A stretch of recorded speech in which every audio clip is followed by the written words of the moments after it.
আসসালামু আলাইকুম ভিউয়ার্স, আজকে আমি আপনাদের সাথে একটি নতুন গল্প শেয়ার করব। গল্পটি হলো একজন ছেলে তার স্ত্রীকে কখন পাগলের মতো ভালোবাসে।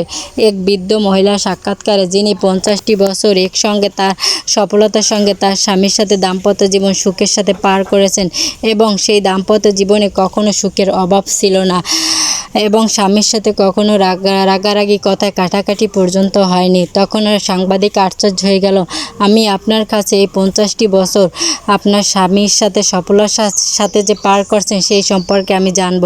তখন বললেন, স্বামী স্ত্রীর সম্পর্ক হলো একটি পবিত্র সম্পর্ক। এখানে আল্লাহর রহমত ও বরকত বেশি থাকে। অতঃপর একজন স্ত্রী তাইলে তার সংসারটা জান্নাতে পরিণত করতে পারেন, আবার জাহান্নামে পরিণত করতে পারেন। তখন সাংবাদিক আবার প্রশ্ন করলেন, তাহলে আপনি কি আপনার স্বামীকে ভালো ভালো খাবার রান্না করে খাওয়াতেন? দৈনিক সৌন্দর্য ছিলেন আপনি এবং বেশি বেশি বাচ্চা প্রদর্শন করতেন?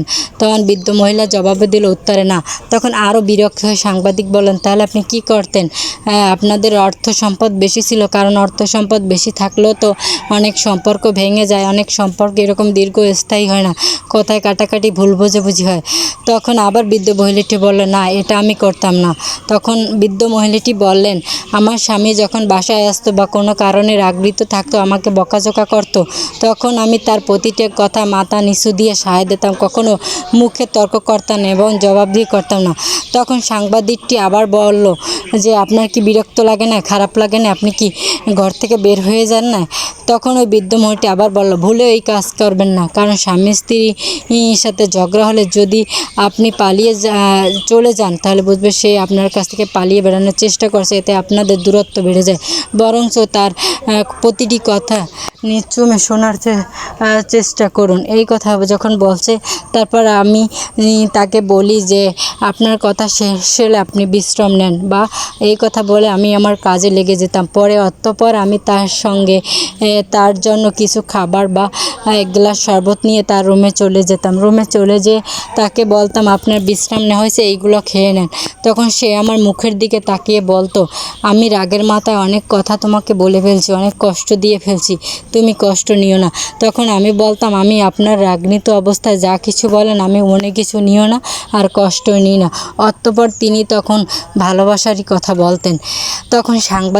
তখন সাংবাদিক আবার বৃদ্ধ মহিলাকে প্রশ্ন করলেন যে, আপনি কি তখন তার কথা বিশ্বাস করতেন? তখন বৃদ্ধ মহিলা বলল, হ্যাঁ, অবশ্যই আমি বিশ্বাস করতাম, কারণ একজন পুরুষ শান্ত অবস্থায় যা বলেন স্ত্রীকে তা বিশ্বাস না করে সে রাগান্বিত অবস্থায় কি বলল তা বিশ্বাস করব? তখন সাংবাদিক উঠে বললেন, তাহলে আপনার ব্যক্তিত্ব আমার স্বামীর সন্তুষ্টিই ব্যক্তিত্ব, আমার স্বচ্ছ সম্পর্কই আমাদের ব্যক্তিত্ব। কারণ স্বামী স্ত্রীর সম্পর্কের মধ্যেই ব্যক্তিত্ব থাকে না, কারণ যার কাছে আমি পুরোপুরি নিজেকে উৎসর্গ করে দিয়েছি, স্বচ্ছর মতো থেকেছি, তার সাথে আবার কিসের ব্যক্তিত্ব? আল্লাহ পাক রব্বুল আলামিন সকলকে বোঝার তৌফিক দেখ। কারণ স্বামী স্ত্রীর সম্পর্কটা হচ্ছে পৃথিবীর সবচেয়ে শ্রেষ্ঠ সম্পর্ক, যে সম্পর্কের ভিতর আল্লাহর রহমত ও বরকত বেশি থাকে। কারণ একজন স্ত্রী যদি তার স্বামীকে সবটুকু দিয়ে ভালোবাসে এবং বোঝার চেষ্টা করে, তাহলে আল্লাহর রহমতে সেই পরিবারে কখনো অশান্তি বিরাজ করতে পারে না।